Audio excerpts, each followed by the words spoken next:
already got sticks on the ground, and we got hits coming out, yeah. Bring your body closer to me, oh yeah. Girl, you fire from me to me, oh yeah, yeah, yeah. Bring your body closer to me, oh yeah. The sun is out, the beach is open, and I'm hoping to see ya. Done with the wait, no more up in the gate, I'm tired, don't be late. Pass only test, number one, you the best. If you not, can't relate. No. Just me and you, ain't no squad, ain't no crew, no ain't no double date. Cool breeze and the waves, freedom and peace on your face, If you're ready for this, then so am I. I've been ready for this, girl, you're a fool. Bring your body closer to me, oh yeah. Girl, you fire from me to me. To me, oh yeah. The sun is out, the beach is open, and I'm hoping to see ya. We both deserve it from way long time. Reach out, it's perfect, it ain't no rain outside. Let's research it, see what we find. Girl, it's your circus, I'll let you tame this life. So if you're ready for this, then so am I.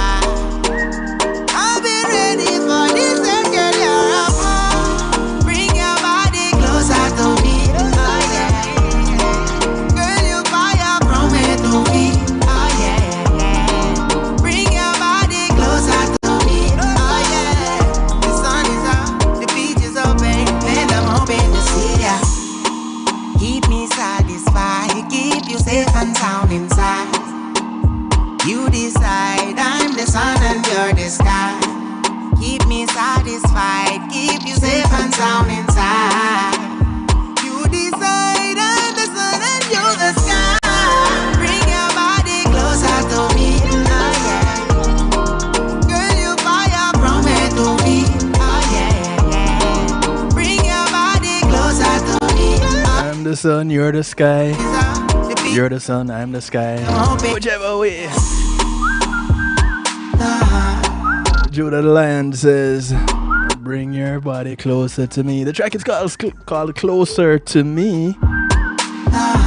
And this is what we kick off the night with. It's Real Talk Night right here on the night shift to DJ Kevin Stew. Greetings and salutations to each and every one of you. Judah the Lion, yeah. Big ups to those locked in on TuneIn Radio. On the ground, on the night shift to DJ Kevin Stew. Welcome. Bring your body closer to me, oh yeah. Big ups to the massive locked in out of New Jersey on NIE Radio. Oh yeah, yeah. Hanging out with New Jersey's finest, the motivator. Oh yeah. The sun is out, the beach is open. I want to say big up to those who are locked in out of Long Island. Done with the wait, no more. On Reggae Pulse Radio. Relay. DJ Atomic Force and crew. Welcome. Just me and you, ain't no squad, ain't no. Much love to the massive on the Foundation Radio Network, ClintonLindsay.com. Freedom and peace on your face. Welcome, Mr. Lindsay. How you doing? Big ups to those on PEMGTV.com. Bring your body closer to me. Those on Clubhouse. Girl, you fire from it. Welcome. Bring your body closer to me. Oh yeah. The sun is out, the beach is open, and I'm hoping to see ya. I want to say big ups to the Facebook Live massive. Big ups to those who are locked in on YouTube Live. It's perfect, it ain't no rain outside. Let's research it, see what we find. Girl, it's Judah said there ain't no rain outside, but he's not in South Florida. So if you're ready for this, then so am I. We're having lots of rain outside here. Bring your body closer to me. Oh yeah. Girl, you fire from it to me. Oh yeah. Yeah, those bracing for the arrival of Nicole. Oh yeah. The sun is out. You're in our prayers. And I'm hoping to see ya. Keep me satisfied, keep you safe and sound inside. Those who are working, first responders, I'm the sun and big ups to you. Thank you for the work you do. keep you safe and sound inside. You decide. Thank you for keeping us safe. Thank you for providing for us. Thank you for helping us out. Because we need to have you around, you know, first responders. Yeah, man, you all are indispensable, priceless even. Going out, yeah. Bring your body closer to me. Oh, yeah. I want to say thank you to my segment sponsors. Promote to me. Oh, yeah. And they too are priceless. Bring your body closer to me. Oh, yeah. Thank you to Paul C Media Group. When being in the moment is priceless, go ahead and give them a call. Yeah. They can do everything you see here on kevinstew.com and more. Solid test, number one, you the best. They'll take care of your videography, your photos, Yeah, you ain't no squad, ain't no crew, no way. your streaming, your ads. Cool breeze and the waves, free. You have an event you want to stream live on a secure platform, whether yours or theirs. If you're ready for A wedding, a wedding, a church service, a funeral, a party, a graduation, a seminar. bring your body closer to me. Once you can stream it on a secure platform, You fire. and they can help you out with that. Oh, yeah, yeah, Go ahead and give them a call today, 754-999-1140. yeah. That's 754-999-1140. Yeah. We both deserve it way long time. Tell them you heard about them from Kevin Stew. It's perfect, it ain't no rain outside. I want to say thank you to Althea and her Healing Heavenly Hands. It's what we find. Girl, Althea is a licensed massage therapist operating out of Broward County, North Miami-Dade, and South Palm Beach counties. ready for this certain so She comes to you, bringing her table, her oils, and over 20 years massage therapy experience. bring your body closer to me. So give her a call today. 954-655-9000. That's 954-655-9000. She only has one request outside of paying her. It is to get off her table and go sleep somewhere else when she's done. Keep me sad. It's called the Kevin Stew clause, because I'm always falling asleep at her hands. You decide I'm the sun and you're the sky. Keep me satisfied. Keep you safe and I want to say thank you to Reggae Global Entertainment. you decide. Reggae Global acts as your booking agents, handle your tour management, take care of your business registration, legal service referrals, music production, marketing and promotion, and much, much more. Give them a call, 954-804-8199 or 954-804-8199, or you can check them out at reggaeglobal.com. Tell them you heard about them on the night shift with DJ Kevin Stew. I want to say thank you to McNeil Trucking. With McNeil Trucking, your goods are in good hands. There are veteran-owned movers in the state of Florida. They're licensed and insured. So you want to move from the Keys to Jacksonville? Just me and you, ain't no squad, ain't no crew, no ain't no double deck. Want to move from Fort Pierce over to Naples? Any waves, freedom and peace on your face.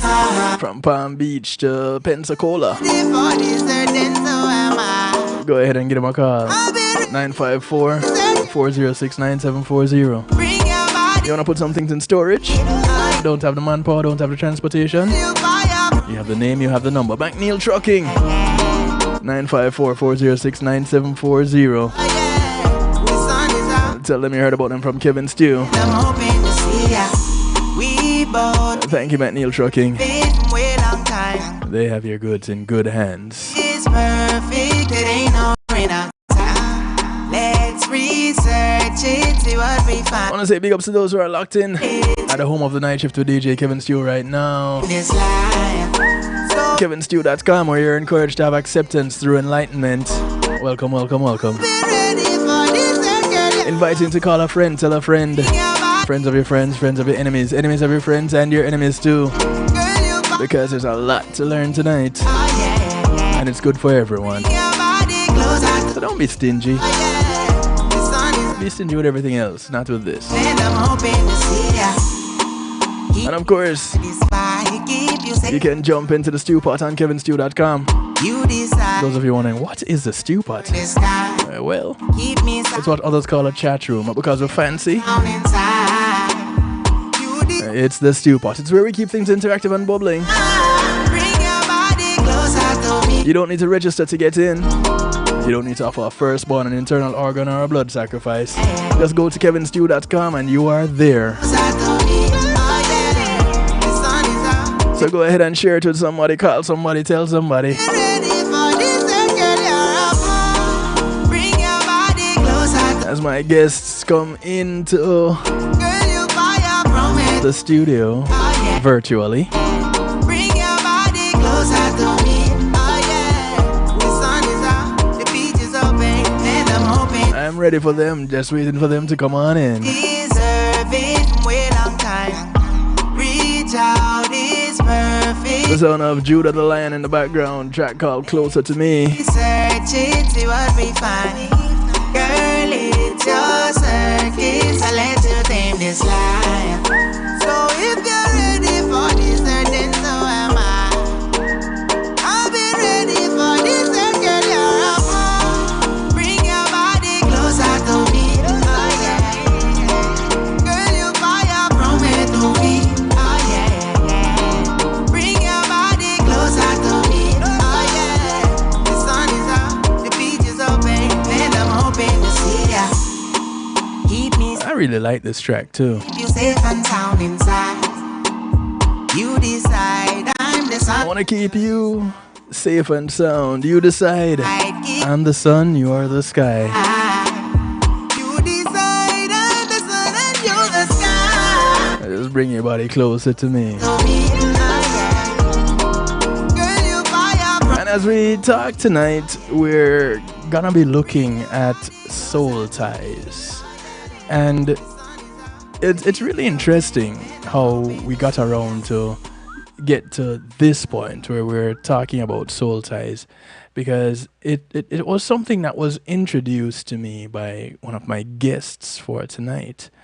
Well, they kind of introduced it together, and I am so grateful for them for doing so. Just waiting for them to jump onto the video. I know they're there. There they are. I got them back. So, without further ado, I get to reintroduce to you Nadine, first of all. And tonight she is joined by her better portion. And that would be Eric. And let me tell you, Nadine and Eric, I don't call anybody a better half. I've been married before, twice. I've had relationships. Back in the day, I used to say better half. But now, I know better portion. Because I'm a whole person. You may compliment me, but you do not complete me. I am whole. And so I say better portion. Whether or not you choose to agree, well, that's yet to be determined. But, ladies and gentlemen, without further ado, I present to you Eric and Nadine.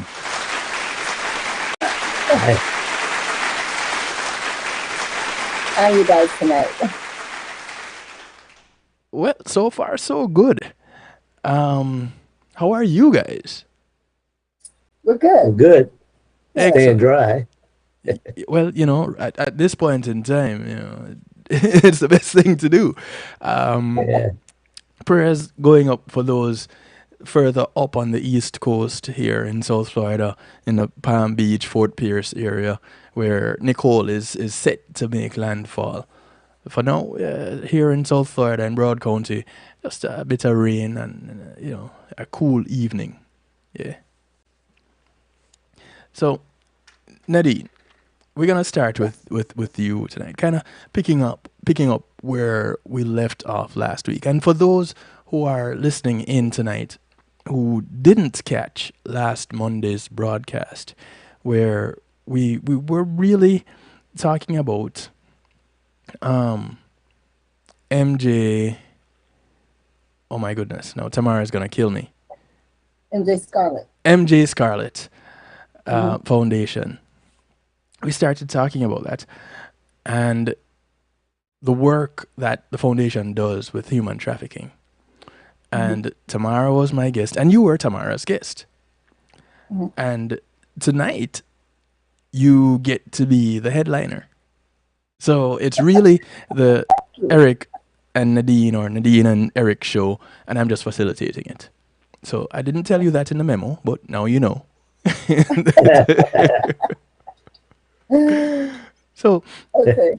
as a quick overview, Nadine, could you just bring us up to speed, please? My story, my life, a part of who I am, it doesn't define who I am, is that I'm a survivor of human trafficking. Mm-hmm. Um, it happened for many years of my life. Um, First of all, I'm a nurse and I'm a health educator. I have a degree in psychology, and I was able to come out of human trafficking and pick my life back up and move on. Yes.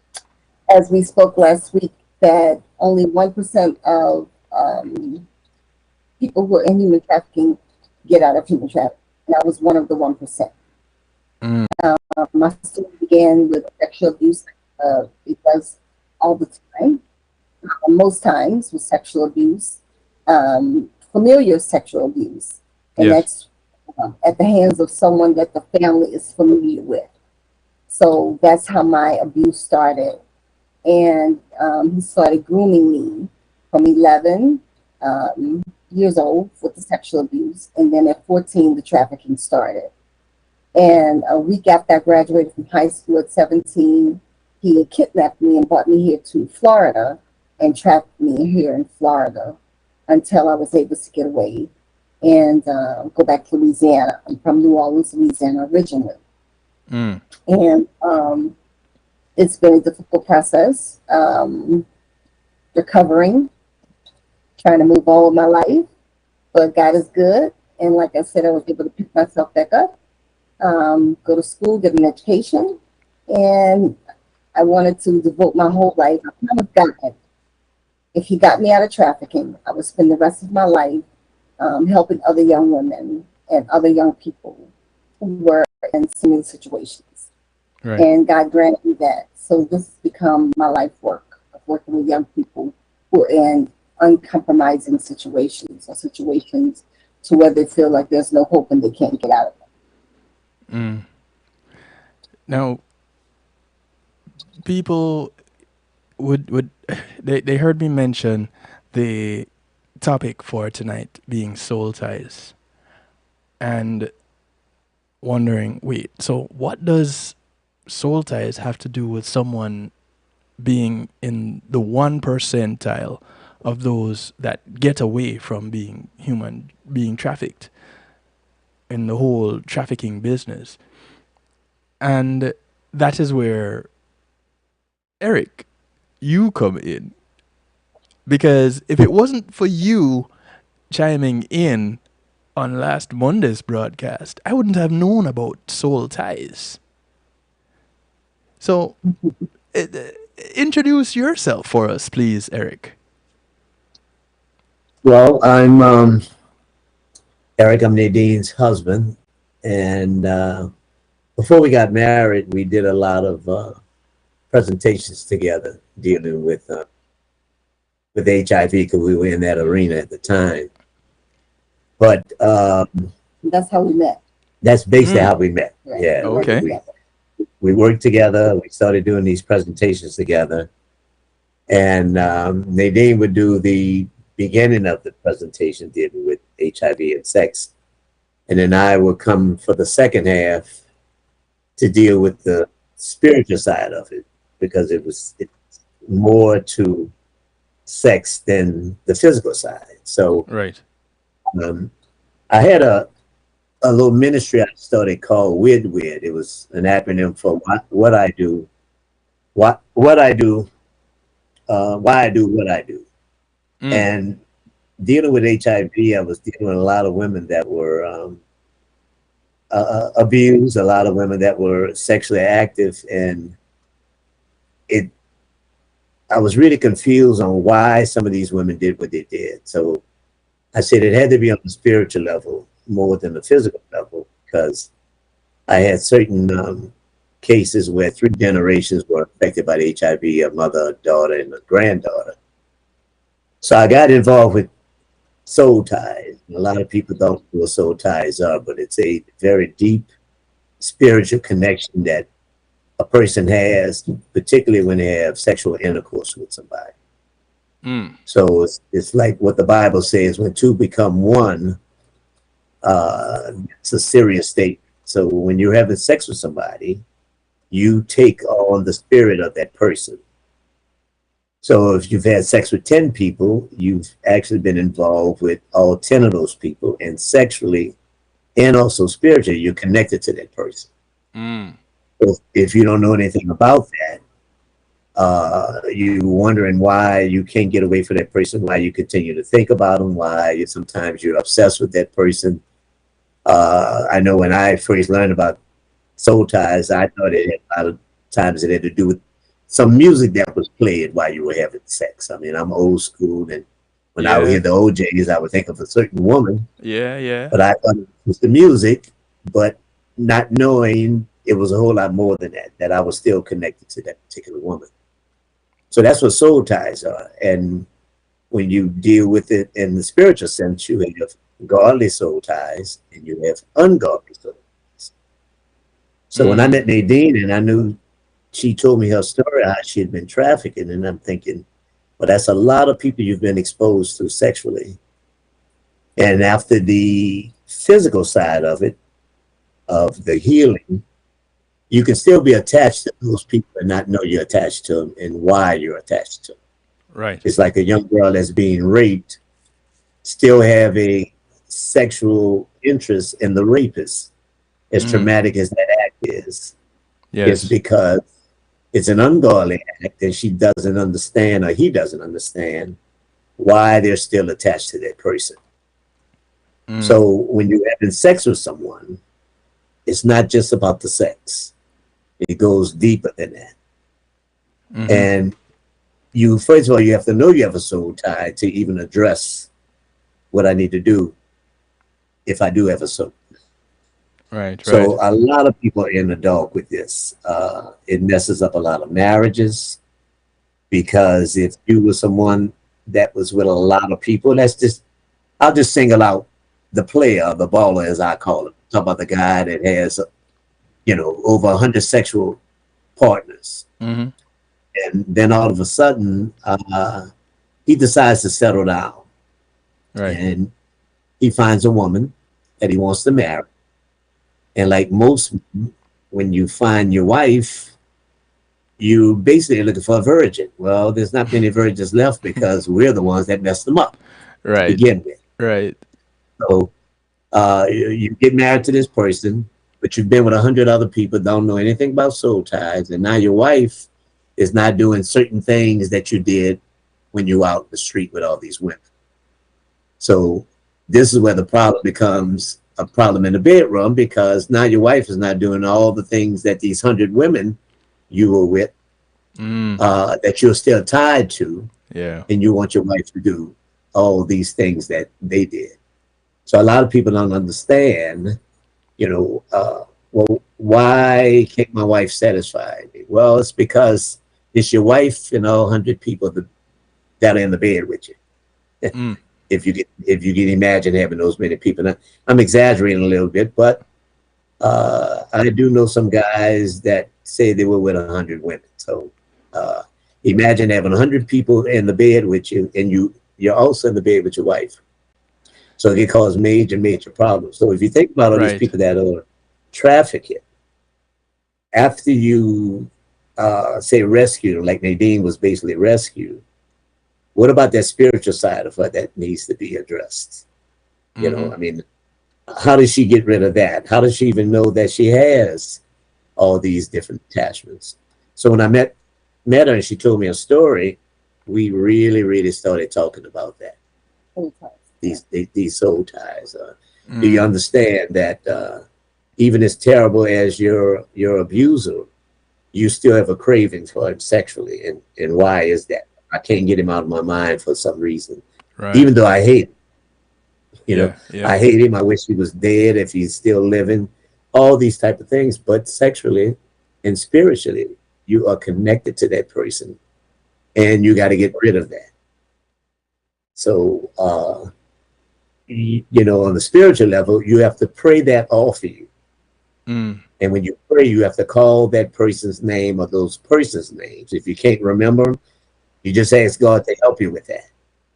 But you have to pray fervently. You can't just pray, I want these people removed from me and don't mean it. Sometimes people say, well, what is a fervent prayer? Well, God knows your heart. Mm. So you have to pray in that sense so God can remove this and truly be committed to having these spirits moved away from you, because otherwise they will stay with you forever. So Gotcha. she and I worked on that together. When Nadine first told me her story, I was upset. I was totally upset. I was mad at her family. I was angry at, she had 3 brothers. I kept asking her, well, what do you mean this is somebody in your family? Where's your brothers? Where's dad? That kind of stuff. So I just didn't understand why she was still in a relationship, how she couldn't get out of the relationship. And she had to educate me on abuse. You know what I mean? It's not that easy. This man threatened her life. Yes. Threatened to kill her family. You're young. You don't understand that. You want to protect your family.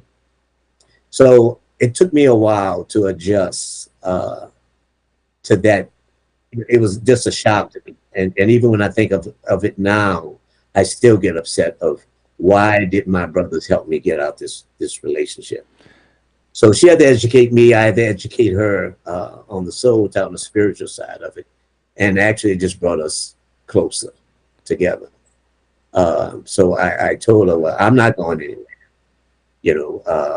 I can't blame you for existing before I came into your life. Yeah. And I think if people get that a lot, don't blame me because I had 4 girlfriends before you. I didn't even know you were coming. It was that type of thing. So right. you want to be equally yoked, and I think that helped us become a better couple. But soul ties is something, believe it or not, that the pastors in the church refuse to talk about. They just won't talk about soul ties because a lot of the pastors still have soul ties. So they don't want to address that kind of stuff in church. You know what I mean? Okay, we're stepping on toes. Yeah, we're stepping on toes. Hey, listen, I have no problem with it. That's what we do, or one of the things that we do. Before I go much deeper into this, I'm gonna part company with those on Facebook Live and those on Clubhouse. So you guys, you can join the remainder of the broadcast on kevinstew.com. The link is in the description and in the comment section. It's pinned in the comment section. So go ahead and be a part of the remainder of this broadcast. Here's some more about the journey that Nadine and Eric have been on, because it's not yet done. They're still on the journey. And what more we can learn about soul ties. And before I do that, I just want to do a little PSA here, a shameless plug even, if you wish, to remind everyone to go ahead and go get the audiobook, download the audiobook. Which book? My very first narrated audiobook. It's titled Empowered. Essential Concepts and Strategies Every Woman Should Know About Self-Defense. It's authored by Jonathan Field, and again, narrated by yours truly, Kevin Stew. So go on Amazon, go on Audible, get your copy of the book today. It's available. If you can't find it when you go looking, there's a short way to do it. Just go to kevinstew.com and click on the link. It takes you right to where you need to be.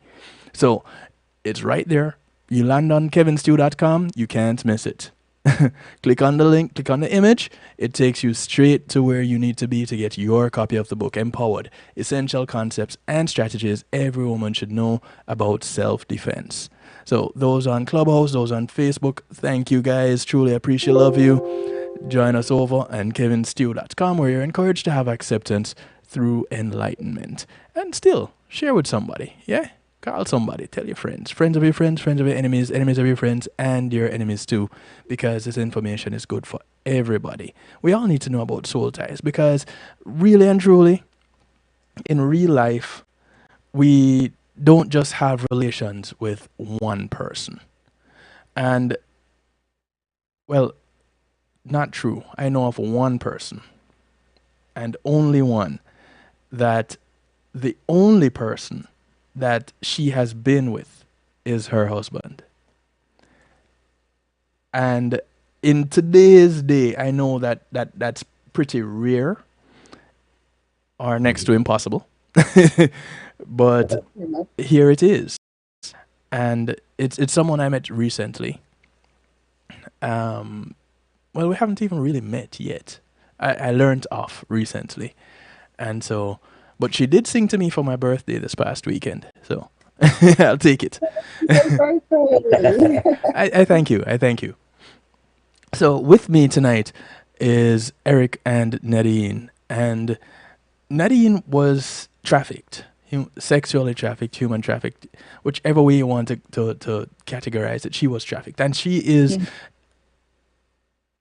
a very rare, hard to find person. And I say that because the statistics say 1% of human traffickers survive or actually get out.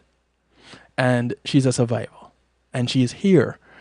And she shares her story of surviving being human trafficked, being sexually trafficked, being assaulted. And she teaches on things related to this. But not only that, she teaches within her profession. So she has gone on to live a very productive life. And a part of that production is right there beside her. And that's Eric. Those of you who are watching, you'll see him. Yeah, that handsome gentleman, almost as good looking as me. That guy right beside her right there.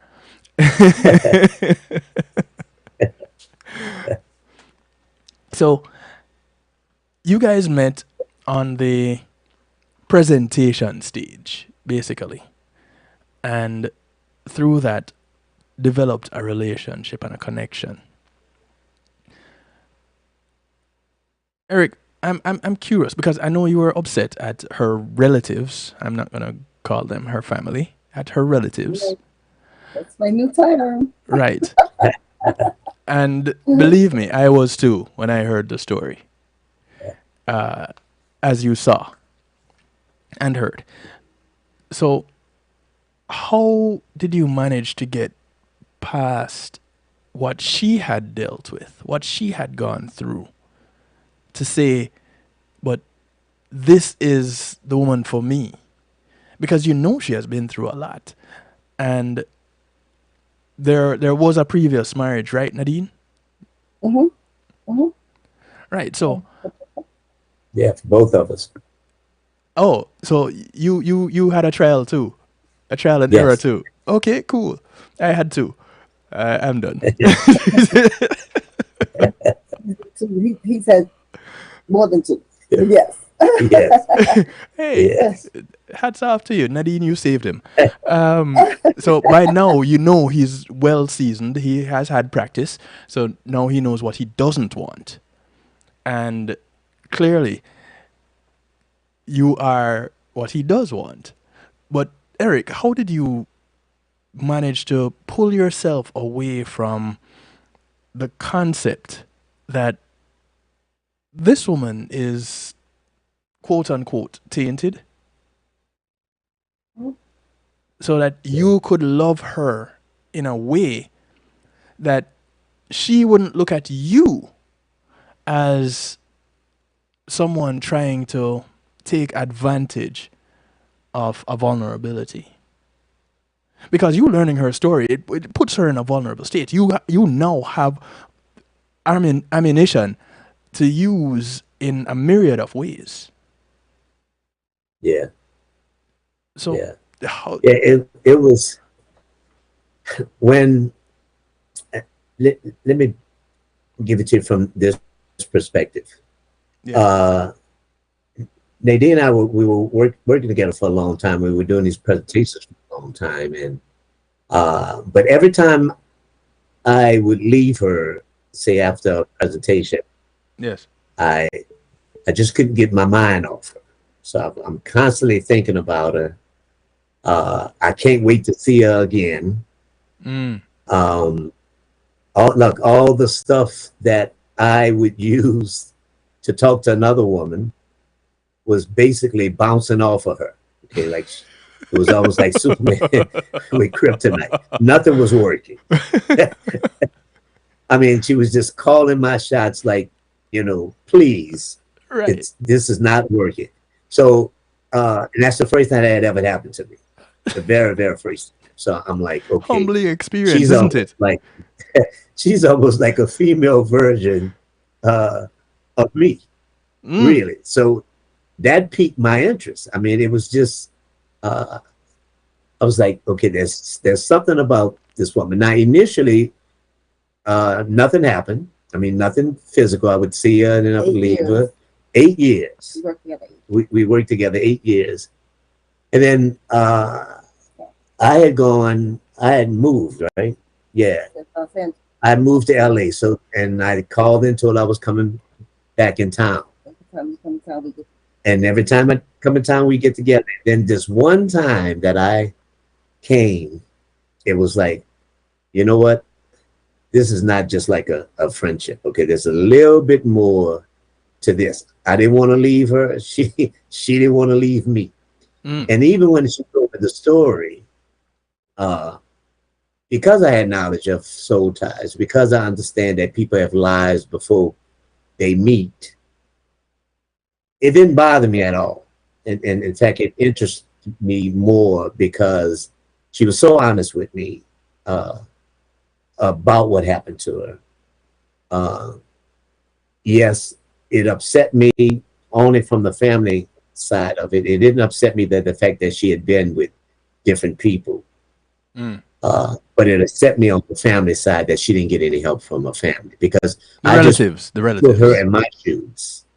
As simple as that. I couldn't see my sister at 12 years old not coming home at night. I didn't understand that. I would say, what do you mean you stayed out all night and nobody was looking for you? Because I think when I first met, I say, okay, why didn't they call the police? Why weren't you on TV? Why didn't they call the FBI? I'm just asking all the questions that I would have done, things that I would have done. And I told her, if I had known you then when that was going on, I would have helped you. I would have been at that house. I would have reported that guy to the police. So I think that's what brought us together. I mean, just that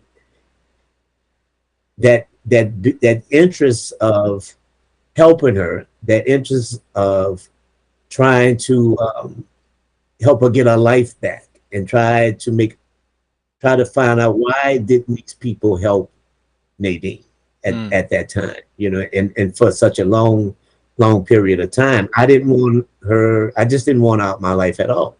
And then, I mean, on the physical side, she was attractive. She had a marvelous conversation. We talked for hours and hours and hours at night. So that's how I got through it. And then God helped me with that. Yeah. Because it's like, who am I to judge her of what happened to her? It's something that she had absolutely no control over. So why would I reject her? Why would I not pursue her? You know what I mean? Because my life, maybe not as terrible as hers, but I wasn't living this pure Christian life myself. Right. So that was the attraction. It was just, I got to find out more about this woman. She survived this stuff. And when she told me the story, how do you survive that? Right. You get out of that in your right mind. Right. And we started thinking about all the things that could have happened to her: drugs, death. And it was just fascinating. It's just, this is a strong woman. This is not your regular woman. Right. True. True that. Nadine, looking at here's this guy now approaching you, coming with game. Yes, that did not work at all. You know, Kevin, we worked together for we work in HIV in New Orleans together, and we Yes. worked, like I said, 8 years as partners. Yes. We were doing presentations together, and he was my buddy, and I was his buddy. And like he said, nothing. When I say nothing for 8 years, it was just, then back then, I don't know if I'm telling my age for real. We had beepers. You remember beepers? Yeah. Yeah. And he would page me, and I call him up and give him, where are you? I'm getting ready to go to this presentation at the university. I'm gonna catch up with you there. I'll pick you up at the office, and we'll go together. And then, like you said, he moved to LA, and I moved to Atlanta. Mhm. And then we would see each other. I moved back to after Katrina. I moved back to New Orleans, and he would come in town, and we'd hook up. And like you said, this one time it was like, okay, so, are we gonna make this work or what? But like I said the other week with you, my thing was he had to know everything from A to Z. Yeah. And you have to make the decision whether you want to go down this road with me or not. And I understand totally if you don't. Remember, I said that Right. to you. And I said, take 2 days, remember that, and just do your homework. And then come back after 2 days. And he would call me, and I wouldn't answer the phone for 2 days. I was not answering the phone. Yeah. And after the second day, he had done his homework because he had all the questions that everybody else has. Right. And because we worked in HIV together, I'm very transparent and very open. That's one thing. Mm-hmm. And what makes me such a good health educator, and I'm not to toot my own horn, I'm one of the best health educators you're going to get. I'm one of the best presenters you're going to get. And Yeah. what makes me that way is because of my life, and because I'm transparent, and because I'm brutally honest, almost to a fault. That it's sometimes offensive to people, my honesty, Yeah. right? And that's what he liked also when I did my presentations. But that's what made my presentations so effective. So when you talk about the soul ties, and we talk about what brought us together, I would always talk about in my presentation, for every one person you've slept with 100 people. So if you sleep with 3 people, you slept with 300 people. Well, we brought that to my life, and how many people, how many ties had I had. But the reason I was able to talk about that the way that I was able to talk about it, because I identified with it, Yes. And of course, people didn't know my story with the HIV, Mm-hmm. Mm-hmm. And what made it even easier for him and I to talk about it was because of the dynamics of the population that we dealt with, Right. But again, it was, you're going to know my story, and it's up to you whether you're going to accept it and we move on, or I understand if you want to just jump ship, So, but yeah, and then he started talking about soul ties and how we needed to pray the soul ties off, and how I needed to be able to, and the soul ties wasn't only with my family or my relatives. It was also, with the sexual side, it was with my relatives. Right. Because you have a soul tie to people. And he talked about how he had a soul tie to his mom, and he couldn't get away from his mom or move away from his mom because he had a soul tie with his mom. So, it's like things, you have to understand what things are motivators behind the soul tie, to be interested. And that was gonna be my next question. If it is only sexually related that you get into soul ties. Now, those of you who are just tuning in, this is our topic for this evening's Real Talk. We're talking soul ties and what they are. And with me is Nadine and Eric, who are a couple, married couple. How long have you guys been married now? 12 years. 12 now.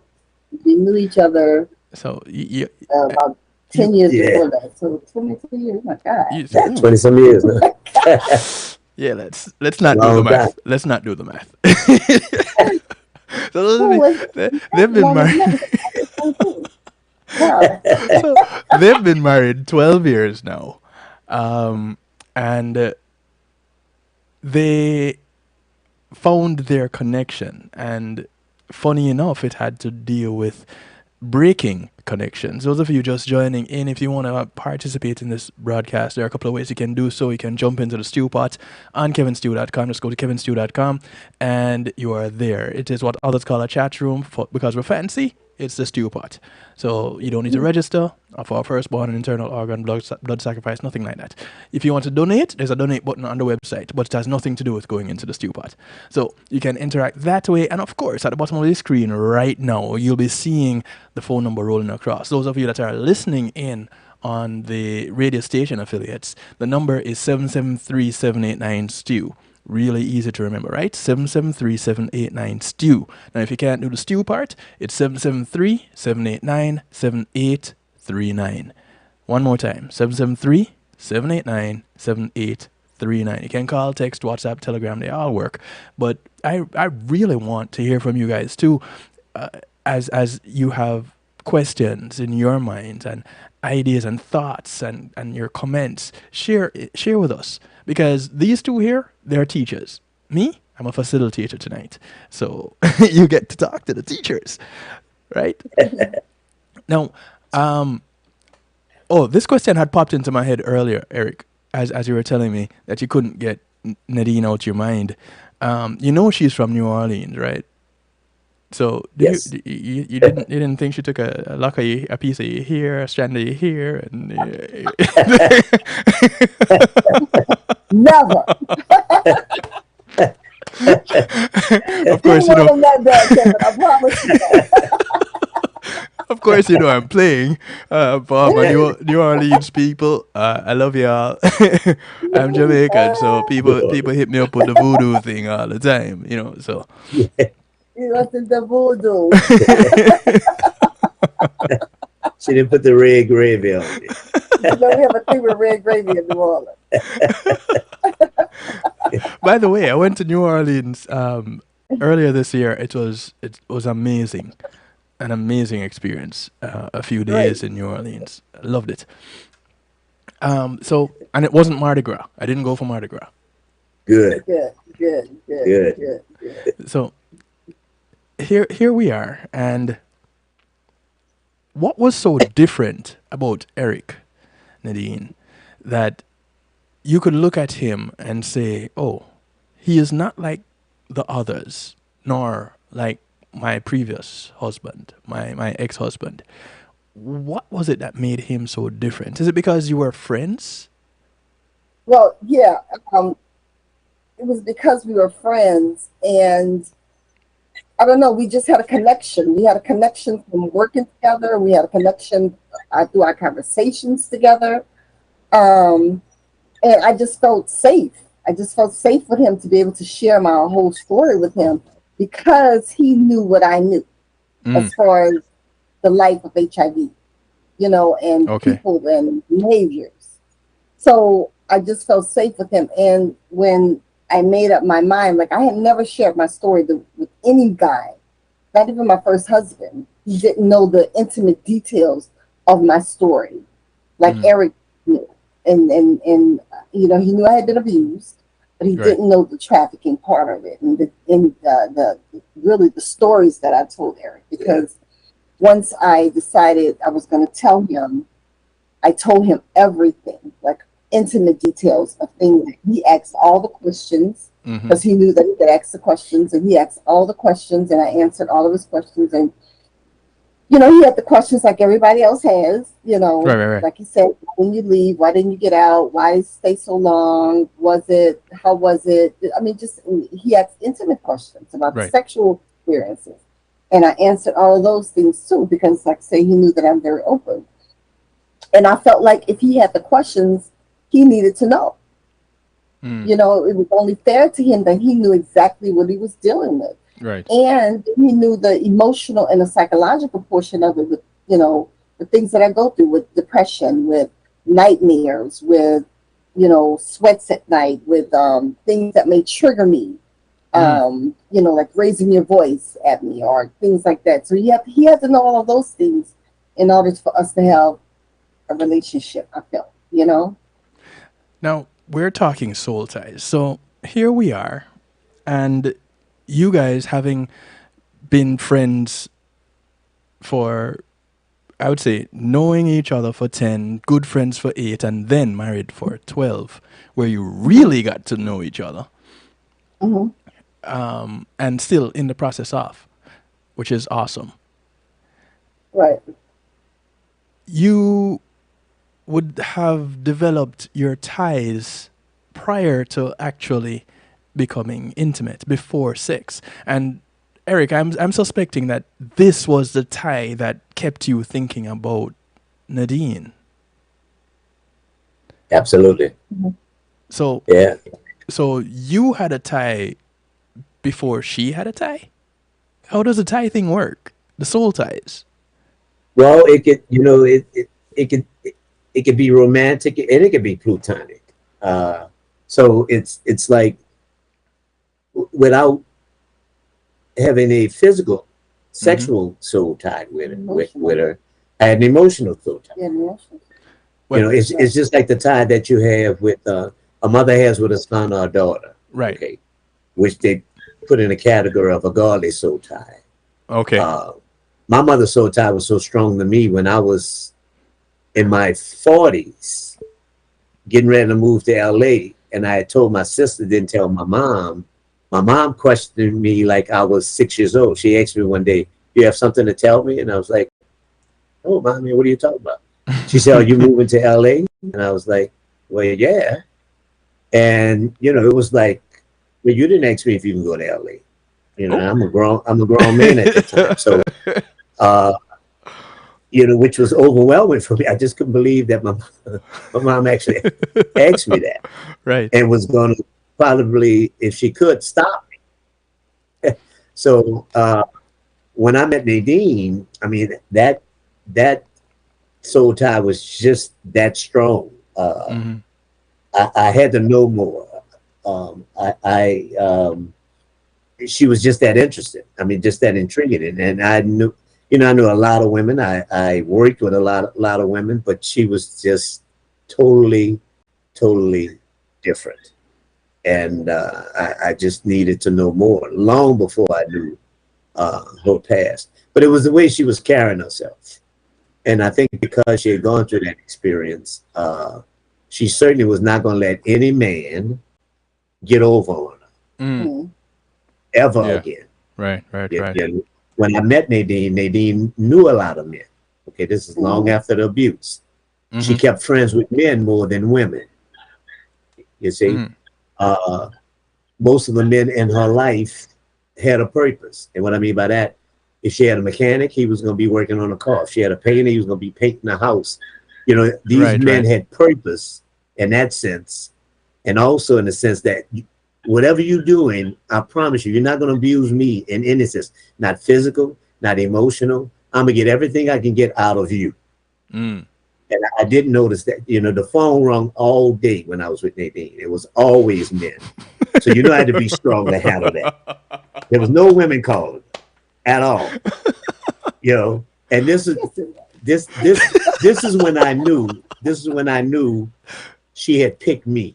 When the phone rang one day and she told me to answer it. Ooh. And it was a guy.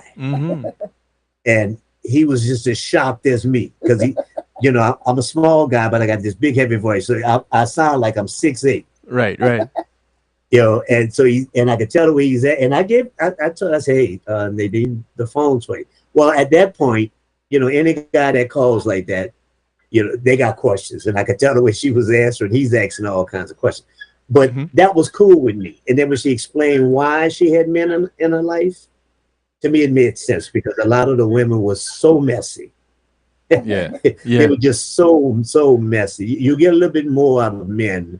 It's true. As I said, women are emotional, men are logical. So, it's easier to talk to a man than it is to talk to the women. You can't trust them. You don't know what they're going to do. So, that tie was so strong, and I just I couldn't turn it loose. I just could not turn it. And that was just a friendship tie.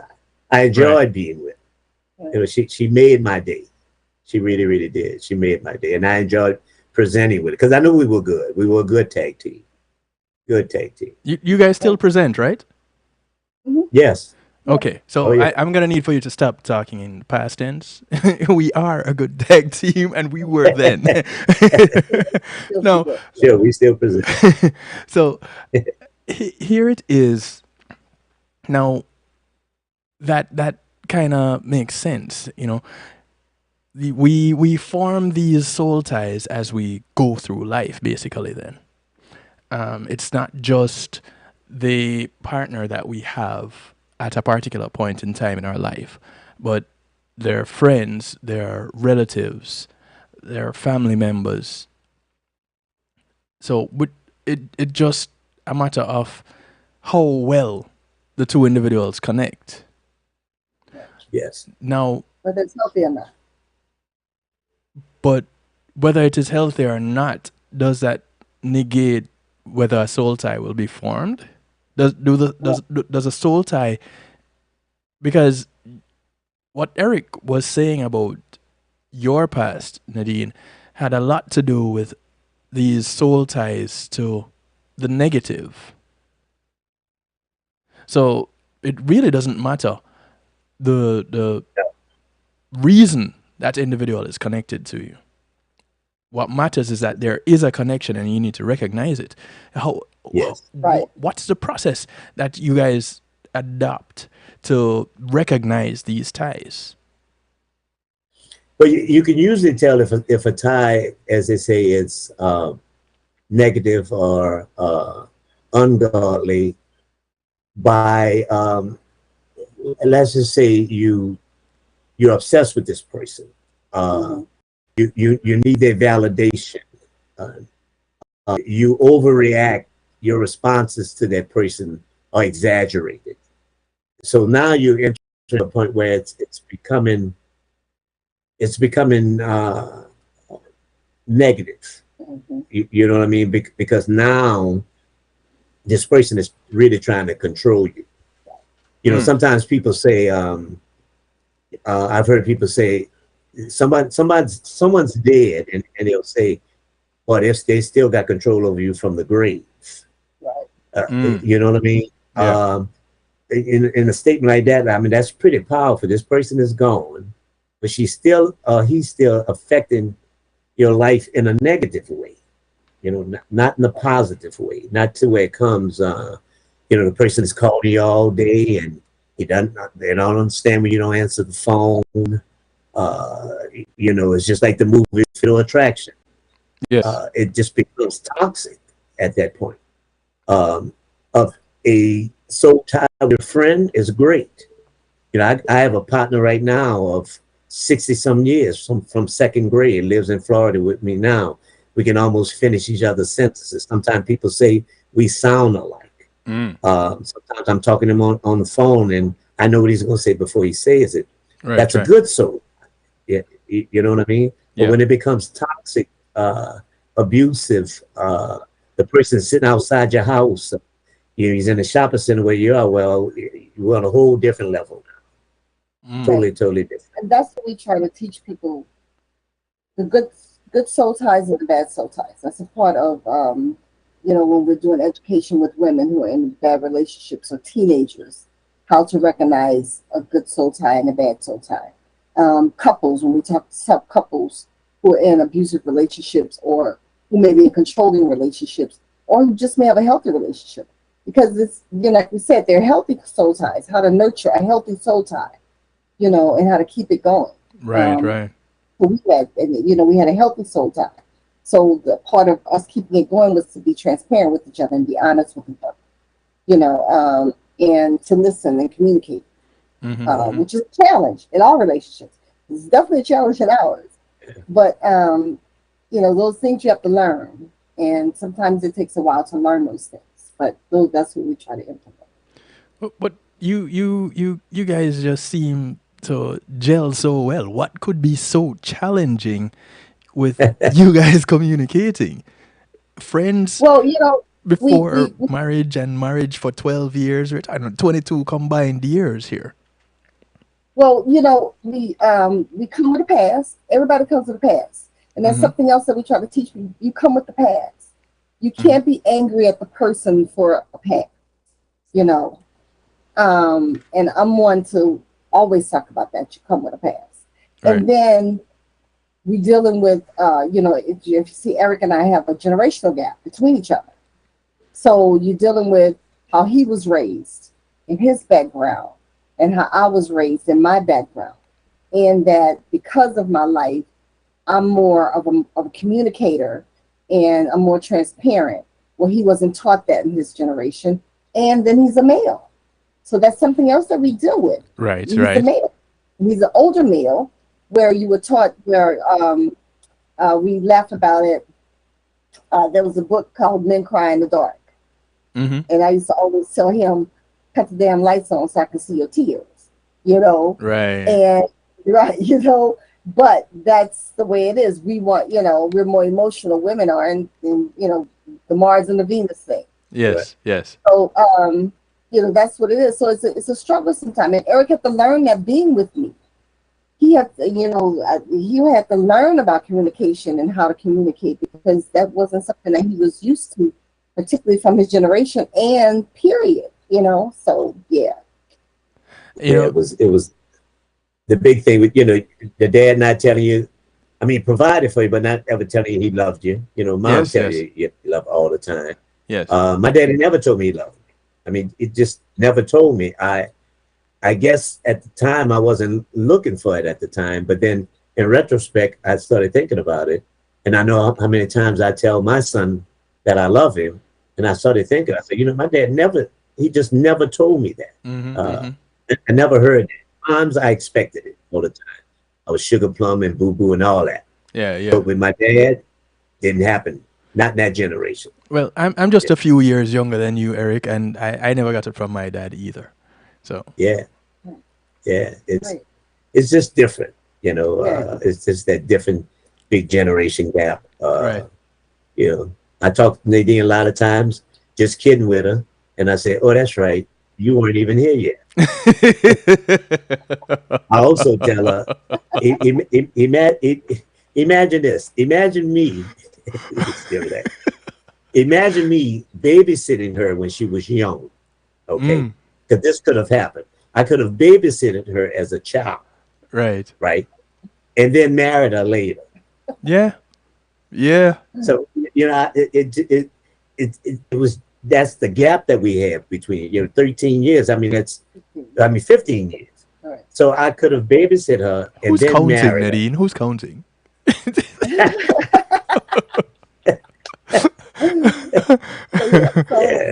But the soul ties, we try to get people to see how real that is. Yeah. Yes. And like he said, we had talked about it in presentations, but it wasn't until we got together to where I sat down with him and we really just went through it, and dissected what it really meant, and then formed workshops behind doing it. Mm-hmm, but everyone, people aren't as receptive to it. Right. What kind of pushback do you get when presenting about soul ties? Well, I think people just don't want to admit that they had this past. You know what I mean? Like when I would do a presentation at a church, okay, I would ask this question. This is my opening question to church people. Okay, how many people in here had sex before they got married? Oh boy! And I would turn my back to the audience and raise my hand, and then I would turn around. Okay, because I know the church people are so holy they know earthly good. Right. So nobody, I don't know how many hands went up, but nobody wants to admit that. All right. Yes. Because none of us have been listening to Hezekiah Walker all our lives. Okay. We've listened to secular music. I tell people all the time about the OJs and the Shy-Lights. Well, people don't want to admit that kind of stuff in church. So the pushback is, I don't want nobody to think that I've been with somebody else in the wrong way. Right. Okay. Well, if you weren't married, you were already in the wrong way. Right. So, let's get over that and learn from this point on that, okay, we all filthy rags, still love filthy rags. Yes. the other thing too is another key thing, then you have to admit some things about yourself that are brutal, and you have to deal with some emotions that you don't want to deal with. You True. know, True. so that's the thing that turns people off because again, who wants to deal with emotions all the time? Who wants to deal with be brutally honest about who they are and where they've been in their past? You know, just like we talked about last week, people say, why can't you get over this? Why can't you Right. move on? Why Mm-hmm. are you still talking about it? Mm-hmm. Well, Mm-hmm. because it doesn't define me, but it was a part of my life and it's made me who I am. And today I can't apologize for that. You know what I'm Right. saying? I can't apologize for that. Yeah. So, yeah, Nor should you, no, No, sure. not. That's right. because That's right. that aspect of your life is very necessary today, very very much needed, because it still goes on. Yeah, And with the kind of revenue that that business generates Yeah. as an illegal business, Yeah. it's crazy. So yeah, you need to still talk about that. You should not at all let go of that. And you two together, I feel that energy. I feel it right. I felt it on Monday, and I feel it tonight. You know, it's crazy. And boy, I had you not gotten to where you are today, I'd have had to have asked how. You know, B- after Eric, this woman made you wait, bro. She made you wait. You earned it. Yeah. Yeah. Yeah. Had to put in the work, and then Yeah, had to put in the new work because the old stuff didn't work no more. right. So now you had to You bring know? yourself to the table. Yes. Yes. So I had to look in the mirror and it's like, okay, none of this stuff is working. And, and that's defeating to you. You know what I Hmm. mean? It's like I told this girl this and she told me that. So it's like, but Hmm. that's not the response I was supposed to get. Right. So now, you know, I have to make me a new me. And I have to make me a new honest me now. Yeah. Okay. Because Yeah. I can't come with the lies. Right. I can't come with that anymore. So it's like, okay, she's real, so I gotta be real. Yeah. That's the only way that this is gonna work. and that's in itself is difficult for people. And when I talk about our relationship, that's what helped. We were friends first. Yeah. So it's like, you know, how you tell your friend everything and Right. you share things with your friend. He went through my marriage and divorce. I went through his marriage and divorce. You know, I had a child. He went through all of that with me as friends, and we were able to be really honest with each other in friendship. So when the relationship came, it's like, okay, I know all that I know about you. So let's just bring the rest of it out, and that's what made it, um, better for us, I think. Right. One of the most awesome things about you guys for me is just that you are friends. I Yeah. often say everybody wants their partner, their husband, their wife, to be their best friend. But nobody is going to make their best friend their wife or husband. And I don't know why, but it kind of would make sense. And you guys prove that it would make sense if you're into that marriage stuff.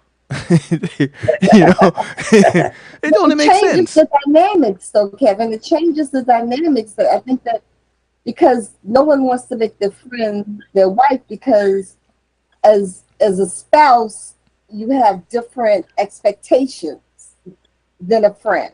You know what I'm saying? Different responsibility, different accountabilities as a spouse as you do a friend. So now if I make my friend my spouse, then I have to really change the trajectory of who I am and where I'm going. You know what I'm saying? Okay, I get that. But when your friend is there with you throughout who you are. So here is the player with the best friend of the opposite sex. And this player presents all his game to this best friend, and she still is his best friend. What is going to change if they take it to the next level? Because she already knows him. And he knows that she. Therein lies the problem. And this is why you are the psych teacher. This is why you have the psych degree. I tell people all the time, I have a DJ before my name, not a DR. So you don't have to listen to what I say, but you can check it out and you'll realize that I'm right there. And so here it is, we are conditioned to think along a certain line. But you have proof that it works.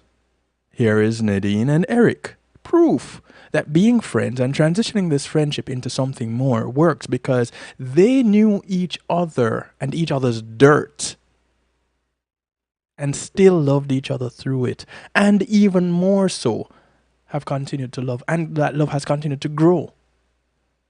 So why not?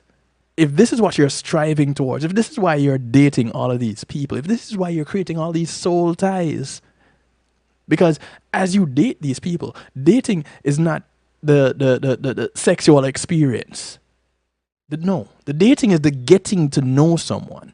So let's use it in its true sense. As you start dating these people and you're getting to know them, you're knowing the stories behind who they are. You have become friends in this process. Why would you need to change anything if you're going to move to another level within your friendship? I am friends with a lot of my exes because we started out as friends. We moved on to another aspect of our relationship. And when that aspect of our relationship ended, it came back to the friendship. Now, it didn't work for all of them. And I'm grateful that it didn't work for all of them. But still, I give credit where it's due, and I'm grateful where I need to be. So, but still, hey, Sweets, good to see that you think this is a necessary topic to have. Not many people know about soul ties. Sweets, did you know about soul ties before I posted this topic as our topic for Real Talk tonight? Go ahead and let me know. But people, this is one of those things that people experience but don't even know what it is. There are many things that we go through life experiencing, and it's only when you get exposed to a seminar or you read a book and you come across something and you go, wait, but this sounds like me. And then you do the shadow work and the getting to know the person in the mirror and realize, but this is you, and you have a title. You fit into a group. And, the whole wanting to be a part of a group thing, you know how it goes in psychology, Nadine. Exactly. Eric, do you also have a psychology background by chance? No, I'm the educator. So I finished in the elementary education. Whole family taught, sister, dad, mom. And I only taught for maybe a couple of months and went and worked for UPS full time. Now, let me ask you this, because even as a teacher, based on what we're talking about, here you are as a teacher, and as a teacher, you are pouring into these young minds. Don't soul ties develop there also? Oh, absolutely. Yeah, absolutely. It's almost, as long as you're dealing with another human being in a relationship, it's that soul ties is just going to develop. Okay. Some more severe than others, in a positive sense too. And then some, as you say, like we tell our kids, well, a lot of people you meet in life are acquaintances. Right. You get very little friends. when I'm 70 years old, I might have 6 good friends. I don't have to explain anything to them. I can pick up a conversation when I haven't spoken to them for a long time. Right. But the soul ties you can develop a soul tie with somebody in a store, a cashier, somebody you see on a regular basis, Mm-hmm. at Walmart all the time. And it's a good soul tie.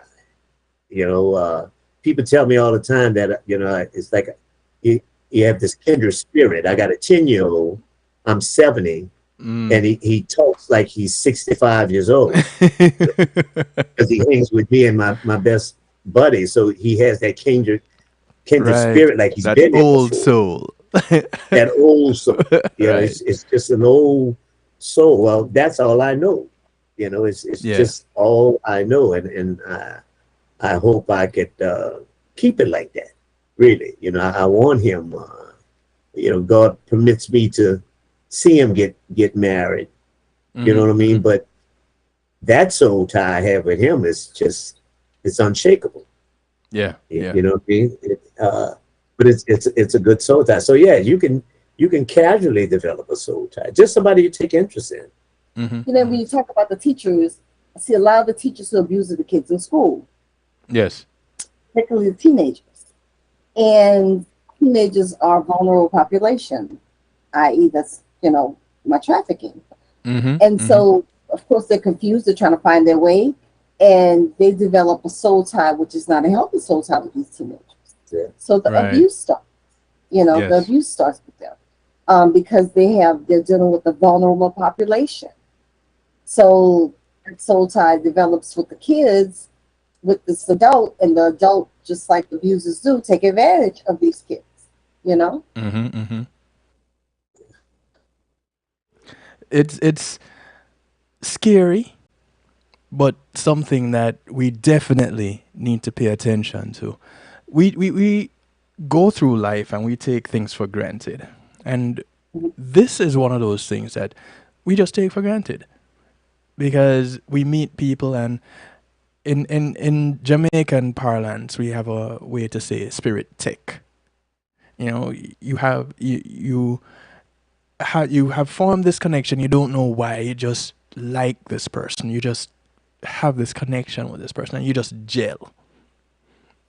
So it happens, and of course, because we are all energy, there are some energies that work well together and some not so well. And it's just to be aware that that happens. But what you have really gone deep in tonight, both of you, is recognizing that we have these ties, present, past, and ties to come in the future. And to be so aware of self that you know what is happening as these ties develop. And you guys have gone as far as to teach how to maintain these desired ties. So if you could just touch on that just a little bit so that I can have an understanding, not giving away all your tips and tools, because we keep those for the seminars, right? Well, period. Well, my thing, one of my portion of my presentation is you have to recognize the soul tie. And how you do that is people come into our life for a reason, a season, or a lifetime. Yes. They come to our life to teach a lesson, learn a lesson, or their objects on which the lesson taught. Mm-hmm. So you have to recognize the purpose of that person in your life. Yes. That's a way to decipher or discern what the soul tie is, And the other thing is you have to sit together and you have to be honest with each other about your expectations in the relationship. And sometimes that's difficult. Sometimes that's a real difficult conversation to have. Like Eric was saying, you can't talk about, and I asked you last week about your show being rated. You Yes. can't talk about a relationship and where we go in a relationship without us talking about the communication. I have a gumbo. I have a relationship gumbo. Yes. Trust, honesty, respect, understanding, loyalty. All those things go in the pot to make the relationship gumbo. And then you have to put in other things in the pot. So you have to sit down and decide between you and be brutally honest. And like Eric said, if you have certain sexual expectations and the other person does not, that's not the person for you. Yeah. Yeah. You know what I'm saying? Yeah. You're not creating a good soul tie at that point. And that's when the infidelity comes in and the promiscuity in the relationship, or the, you know what I'm saying, the adultery comes in a relationship. So you have to be brutally honest with each other. And if I like certain things a certain way and that's not what you do, then you might not be the person for me, honestly. Because what am I going to do? I'm going to seek that because I crave that outside of the relationship. If it's something that your spouse wants you to do that you don't partake in, then that's not the person for you, because again, they're going to seek that outside of the relationship. Or if you compromise to do those things and you don't believe in them or you don't feel comfortable with them, then that builds up the resentment and all the other stuff that goes along with tearing a relationship apart. I want to come to one of you guys' seminars. When is the next one? When is the next one? You have to talk about it. I mean, they're brutal conversations because when you enter into a relationship, you meet the representative, right? Yes. The representative makes the company wonderful. Mm-hmm. The company is a wonderful company, and you want to work for that company. Right. And then once you sign the contract, the CEO shows up. Mm-hmm. Now you're in a contract. Yeah. You know what I'm saying? Yeah. I don't like the company anymore. I don't like the boss. I don't like the You job. still like the company, but you don't like the boss, and that taints your whole image of the company. And but this is what I'm saying. But you're in the contract.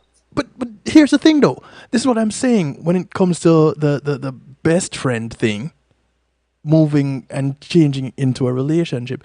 The best friend already knows the CEO. So How many people are honest like that? We all ask for these open, honest relationships, and we fail to pay attention to the fact that in asking for that of someone else, you also have to ask for that of yourself. And in fact, that's where it needs to start. I remember going on a personal journey, and I had to sit with myself and ask some really difficult questions. And I got to a point where I stood in front of the mirror, well, figuratively, and said, "Hi, my name is Kevin. Nice to meet you." Because I had to really become familiar with the true me. And at that point, now I can say, "Hey, this is who I am." And I got there, and I tell everybody, if you have never done therapy, do it at least once. Do it. Nothing has to be going on with you, but guess what? There's always something going on with you, because if you have migrated, you have left people behind, and you have broken ties. That is something that needs to be addressed. How are you dealing with that? If you haven't, and someone has died, if you have a new life come in, you have a birth of a child, everything brings with it a level of trauma. And not because it's a wonderful thing to happen to you. Still, it brings something that you should sit with someone that is knowledgeable and talk. And this is what therapy is. And I had to sit down and do some therapy. I grew up without my biological father. And he and I developed a relationship as I became an adult. In fact, he is the reason why I'm in the States now. Indirectly. But that's another story. But still, I had to look at certain things as it related to relationship with my father. And I had made some decisions myself when I became a father. And Eric, you talk about not being told by your father, I love you, and how much you tell your son. I tell my children the same thing over and over. I love you, I love you, I love you, I love you. I sound like a broken record. I look back at it and I think back at our interactions. I'm a broken record. And my boys, I hug and kiss my boys. My father never kissed me. Never. Sure. Mm-hmm. Mm-hmm. Never. Never. Yeah. We say it constantly in it. And that was, again, that was an adjustment for Eric when we first got together. Yeah. I had my daughter. And it was something that we said, I just told my kid, I just went in the room and I said, I'm about to go on a podcast. You need anything? She said, no. I said, okay. She said, I love you. I said, I love you too. She just texted me, I love you.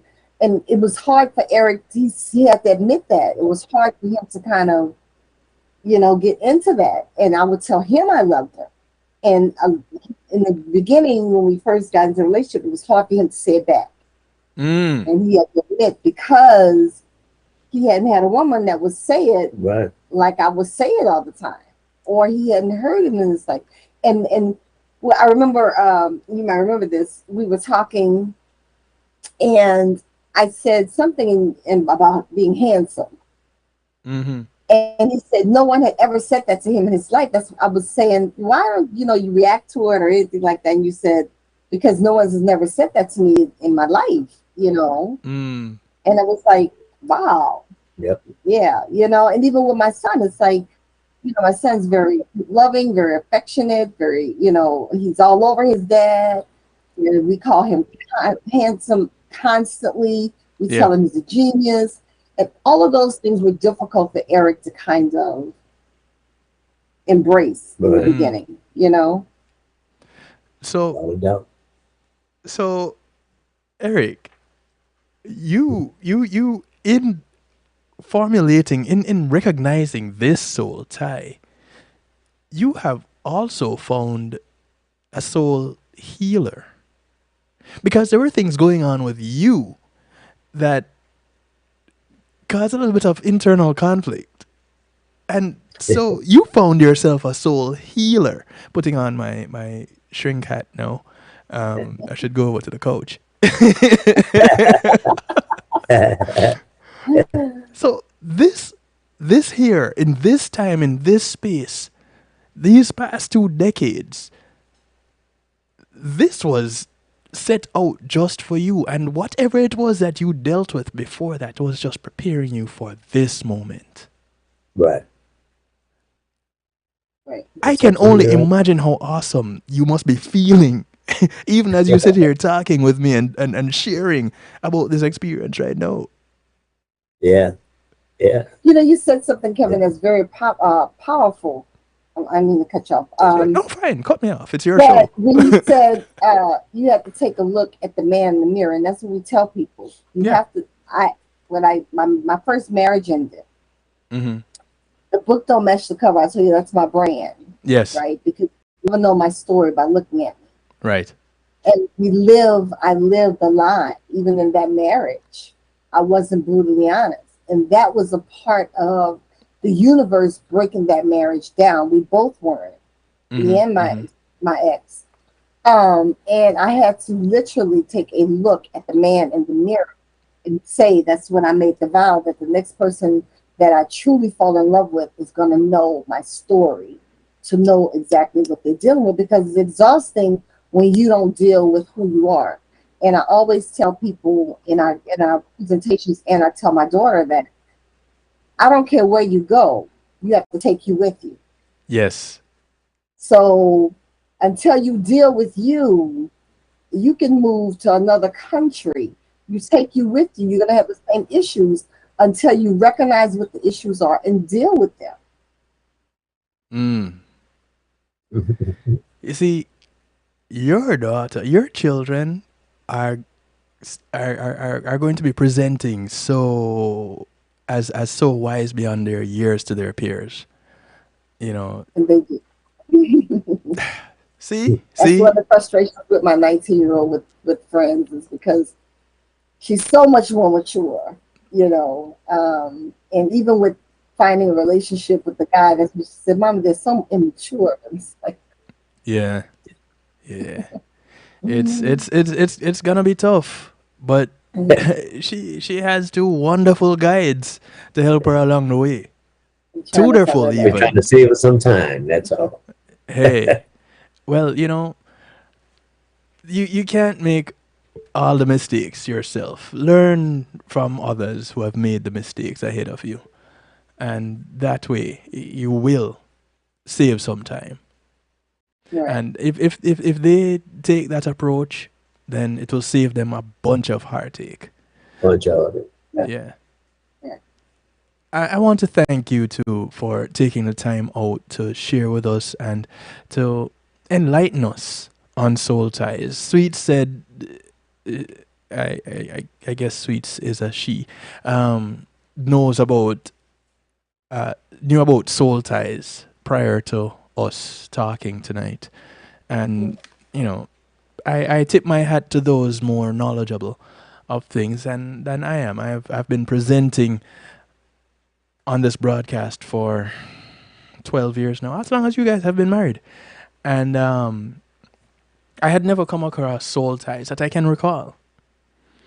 Various bonds and being soulmates, but I've talked soulmates, but not talked soul ties. And I guess that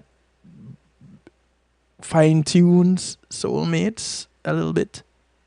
I don't know, because it is a broader, but yet still it locks in. I don't even know how to describe it, because it happens as we go along in life, and we tend to think soulmates of just in special individuals that have come along at various intervals in our lives. And so recognizing our soul ties and that they happen sexually or asexually, and they're good ties and not so good ties, and there are ways to nurture them. Is it easy to break them? It's Hard to break. it's hard to break the soul ties because say like a soul tie for an ex. Mm-hmm. You could start by first immediately doing the obvious, deleting the name, no contact. With all the social media stuff you have now, you just completely delete that particular person. That helps.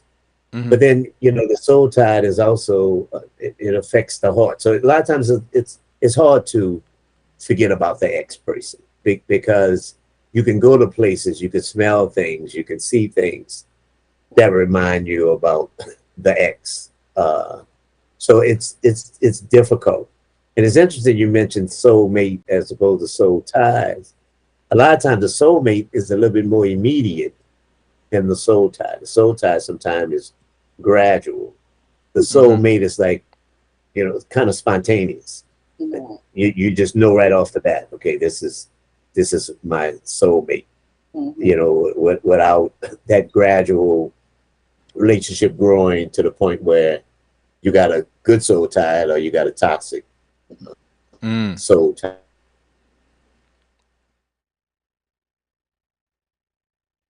I lost you guys. Oh, there. I don't know what happened there. They froze. Nadine, Eric. Oh, wow. Okay, so until I get them back, are you guys back? I don't know. Wait, Can you hear us? Can you hear us? Yes. There There we are. Yes, you are back. Hey, Tamara. I thought you'd be beating the books. Tamara saying, great show, very interesting. Tamara, this happened because of you. Thank you. Thank you. Yeah, Tamara and Nadine are family, y'all. Family. It's family. Yes. You're right. Kevin, when we talk about the soul tie from a trafficking standpoint, Yes.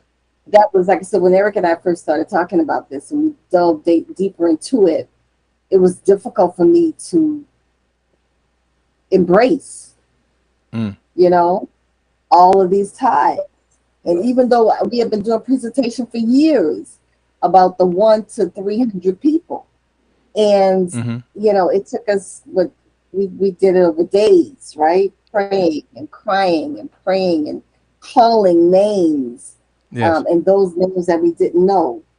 And let me share something with you, and I don't know if I even have ever shared this with Eric, that I'll think about the names that we called, right? And my past relationships, like after the trafficking, you know. Yeah. And I would wonder, like, why was there no feeling or emotion for that person? And then one day it hit me. We had prayed that soul tie off. It was gone. You know, it was gone.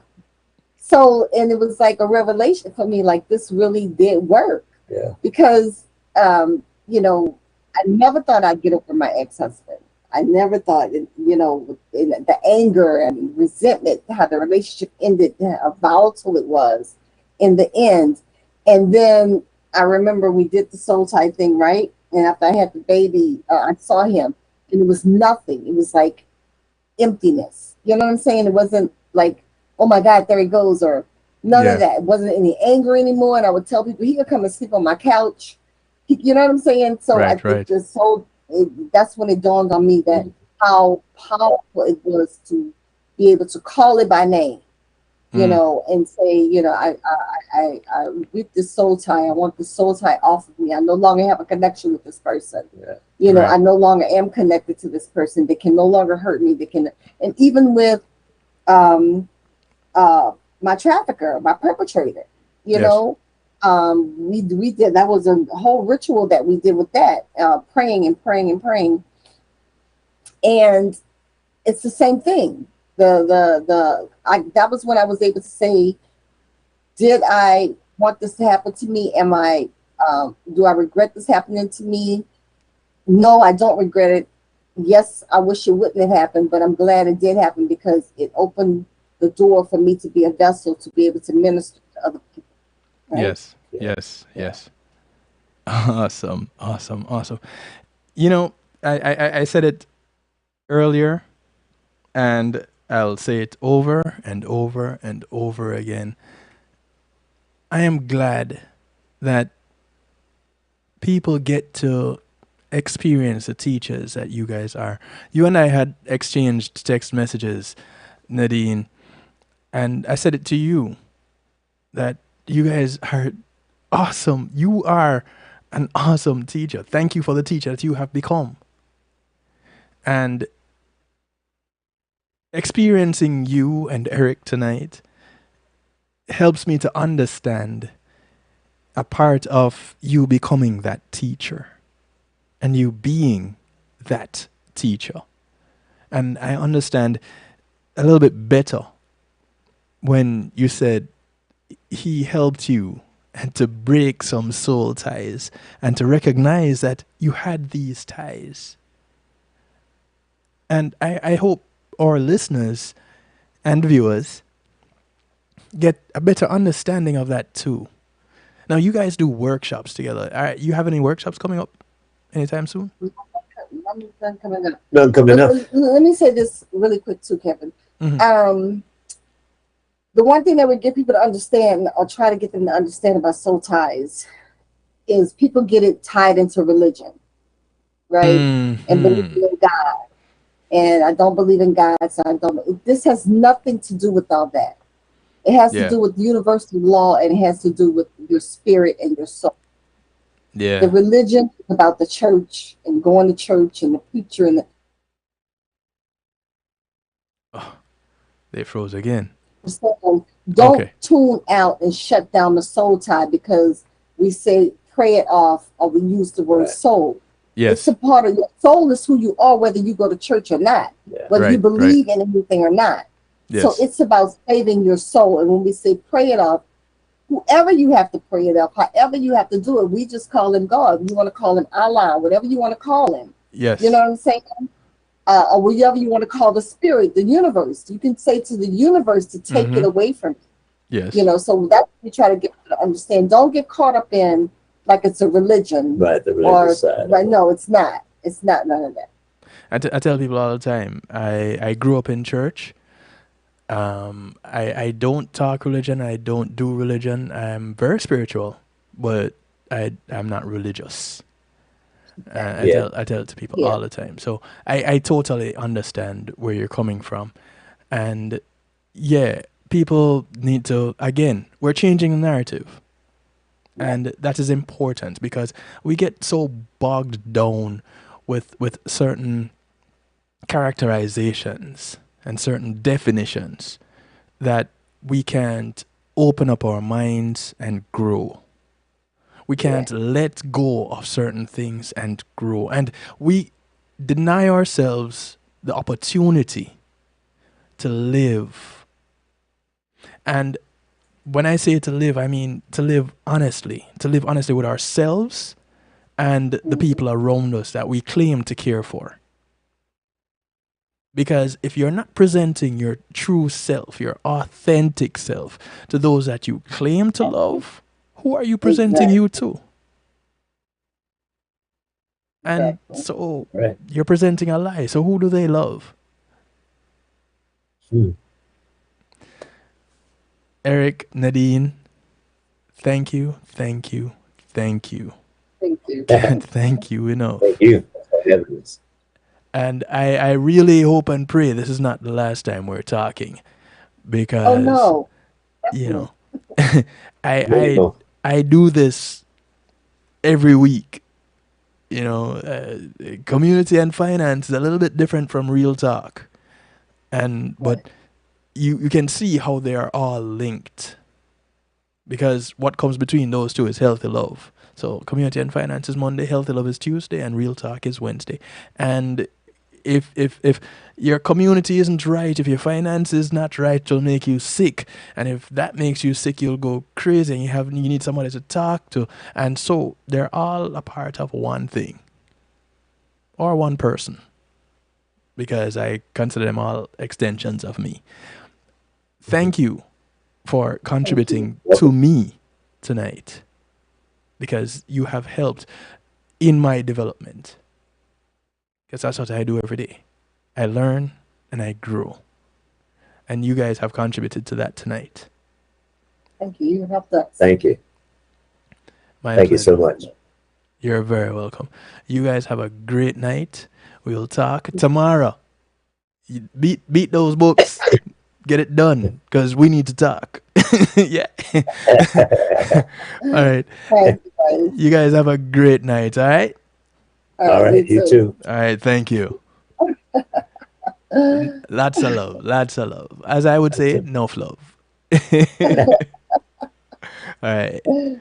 Ladies and gentlemen, Nadine and Eric, as we wrap up tonight, move into musical therapy, an abbreviated musical therapy, but musical therapy nonetheless. We're going to kick it off with Cesar, a track called Can't Hold My Heart.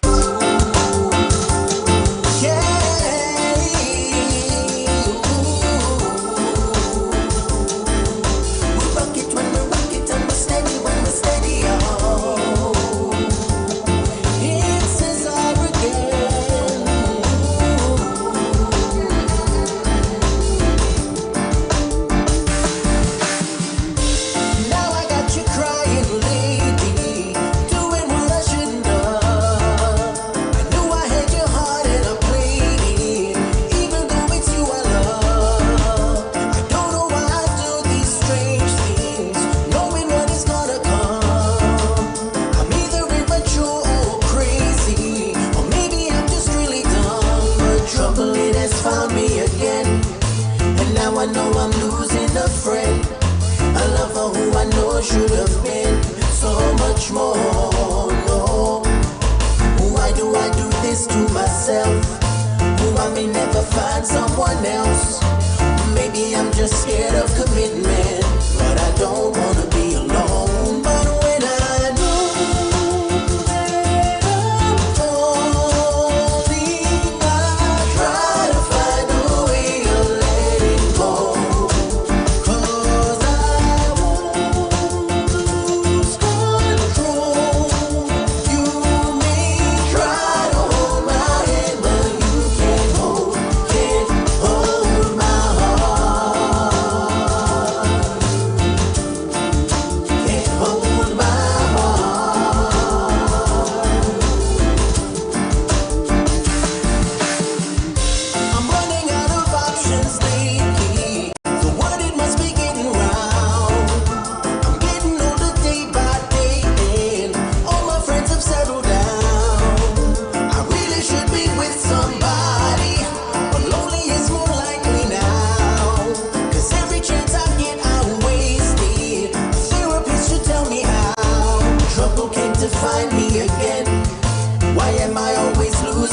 friends, the lovers who I know should have been so much more. No, why do I do this to myself? See, I may never find someone else. Maybe I'm just scared of commitment, though I don't wanna be alone. But when I do,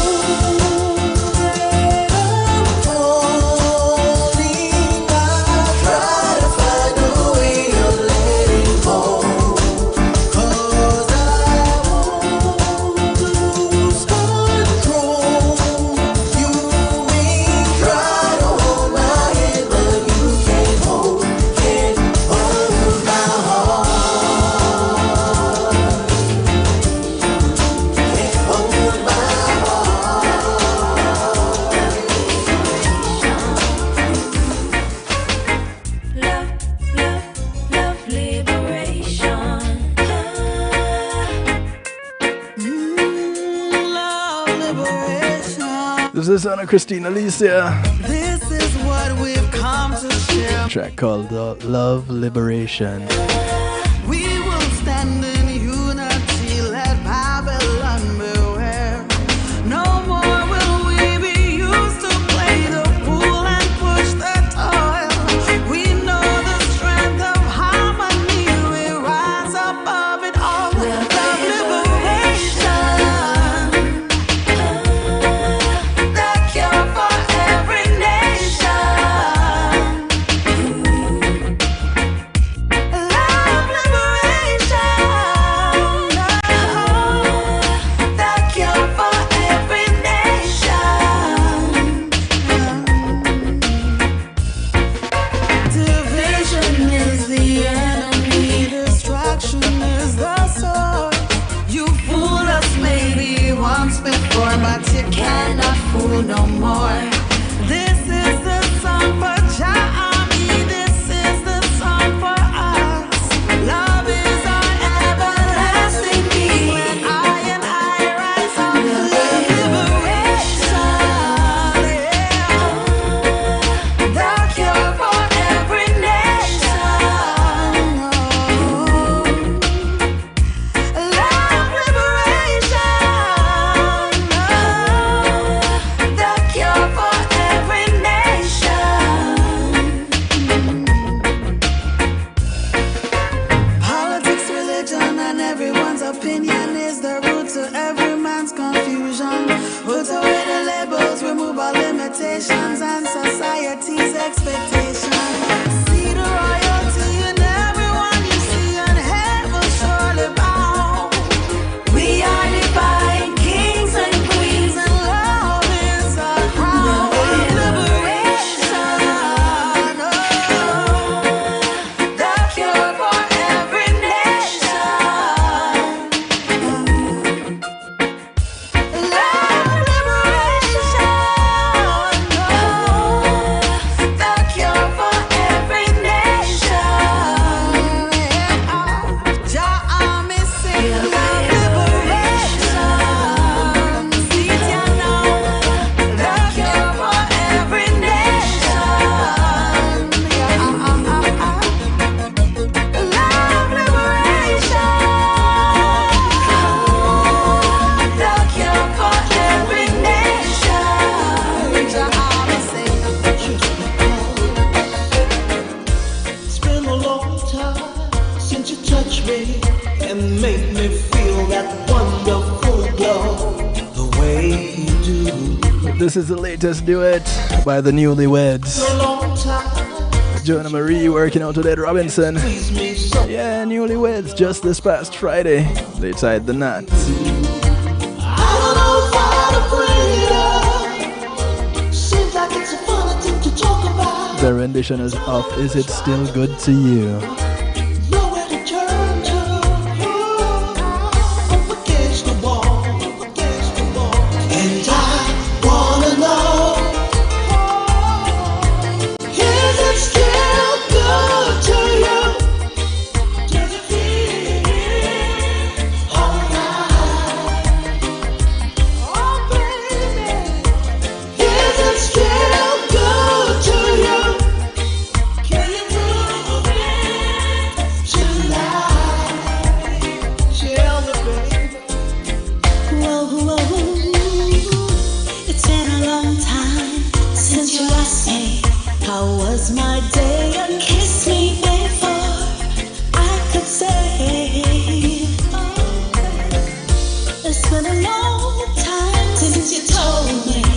things could change, you wouldn't have known all the way. I don't know if I'd bring it up. It seems like such a funny thing to talk about. I don't know if it's right to do, but I don't wanna bug you. And who I'm up against the wall. And I wanna know. You need to tell without the strip. Hey Pat, how you doing? Wanna know. I'm good.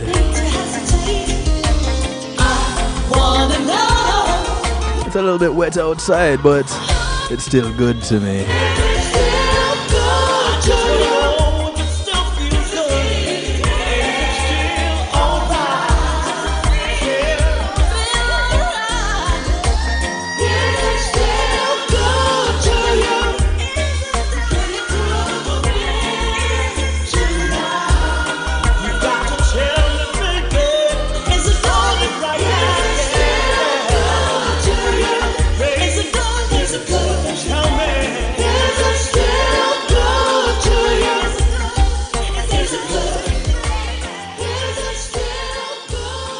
Yeah, it's still good to me, and I hope it will still be good to you too.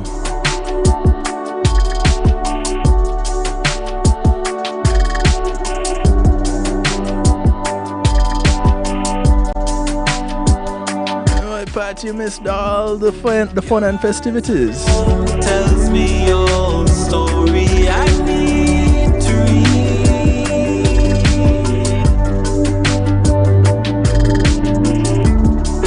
You smiled and I found myself in trouble. I can't relieve. You broke my defense line. Out of nowhere, I'm falling for you like raindrops in June. But I won't lie, everything feels like Christmas when I'm with you. You woke up just in time for the amen, Pat. You The sound of Al Third, track called Only When Close. it's only when close to you. Pat, you eat up the food and don't leave any for me. Really? All the more, I want to thank you all for tuning in. it's only when close to you. If you all missed the broadcast, don't worry. Only The podcast is available. YouTube, we can catch that. But all you need to do is just visit kevinstew.com tomorrow. The podcast will be there. so give me, The link to the YouTube is there. so give me what you got, give me what you got. So you don't even need to search all over for it. Yeah, baby. Oh, yeah, baby. Oh, yeah, baby. But as we part company, Give me what you got. I hope you all recognize your soul ties. The good ones, the bad ones, the indifferent ones. No, the good ones, the not so good ones, and the indifferent ones, yeah. Take my hand and lead me. As we part company also, I encourage you to look out for members of your community. Remember, your community is not just a development that you live in, but it spreads far and wide. So those that you pass on the bus, the plane, the boat, or the train, whether you walk, ride, or drive, these are members of your community. Do something good for one of them today, because you never know who's going to do something good for you tomorrow. My name is Kevin Stew. This is how I like to do it to you, for you, and with you every Monday, Tuesday, and Wednesday, 10 p.m. Eastern, right here, kevinstew.com and affiliates. It's only when close to you. Join me on Saturday, all being well, for the Saturday Stew on Reggae Global Radio, 8 p.m. Eastern, It's where we bubble up and simmer down. when close to you. So Y'all stay safe. Good morning, good afternoon, good day to you wherever you are in the world. From right here in South Florida, I bid you all a good night. Be good.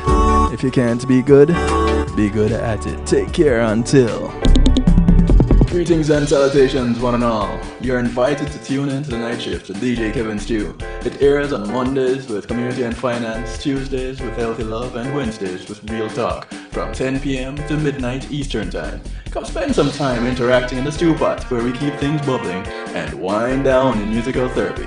The Night Shift with DJ Kevin Stew is on kevinstew.com, where you're encouraged to have acceptance through enlightenment.